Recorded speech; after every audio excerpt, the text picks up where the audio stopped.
First step, we chose a banner. Second step, we prepared it on the take-up roll.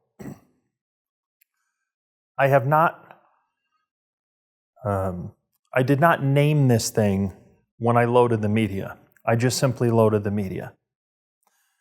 Then I went into the printer panel, and after building the color work for this, so I built the color work from the ground up. It was real simple, 3 steps. And then I cloned it and named it double-sided. So the name of this on the panel is Ultraflex Blackout Scrim Banner Double-Sided. It is named double-sided. Then I went into Onyx, chose the 300 DPI rendering intent, and I enabled that for double-sided printing. I told it anytime this 300 DPI is selected, it would automatically print double-sided, which is what it did here.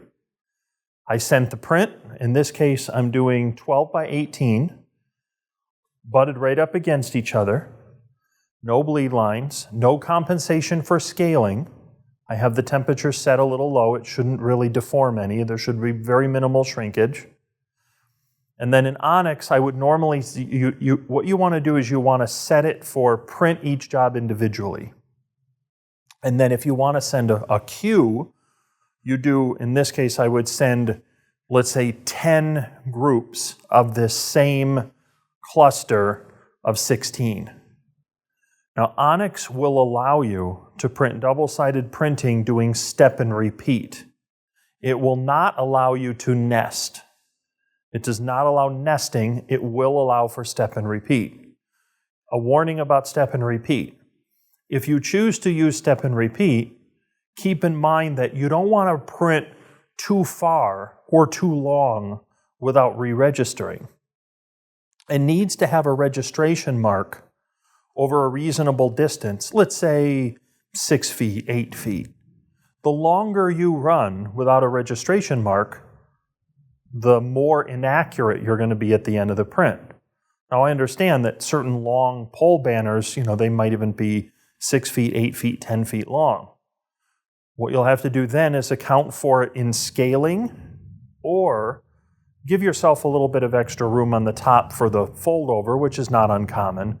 And that way, if there is a little bit of inaccuracy, it's really not going to make much of a difference because you've given yourself an extra inch at the top that whatever the inaccuracy will be, it will compensate for it.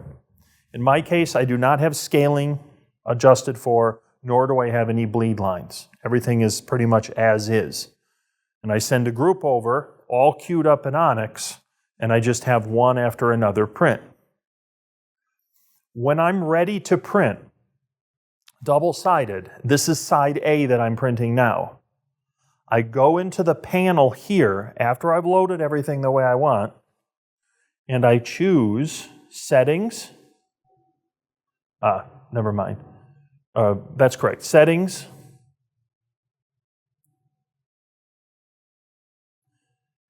Substrate.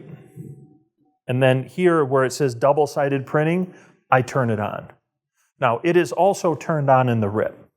And it shouldn't matter, the RIP, if it has information that the media at 300 DPI in this mode is a double-sided printing mode, the printer should recognize that. But just as an insurance policy, I line everything up. It sort of gets my mind around where I am. The RIP is set to a double-sided mode.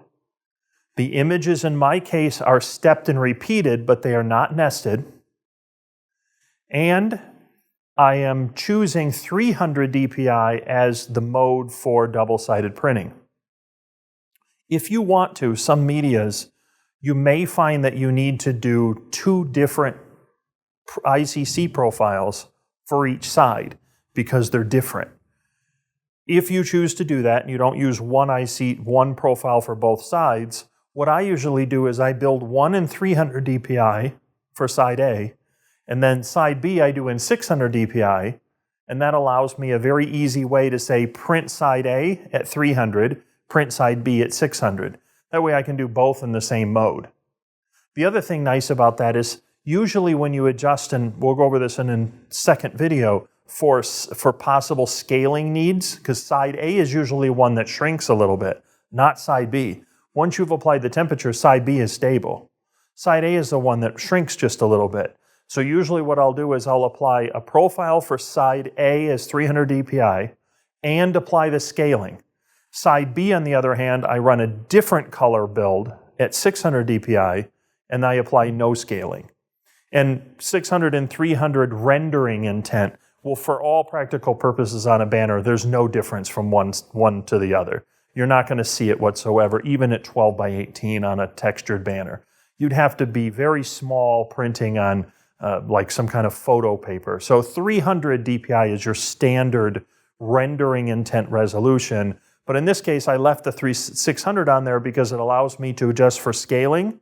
In this case, not adjust for scaling, and then also to apply, if you want, a separate ICC for side B. So side A and side B use different color builds, color profiles, because the two sides of the banner can be different.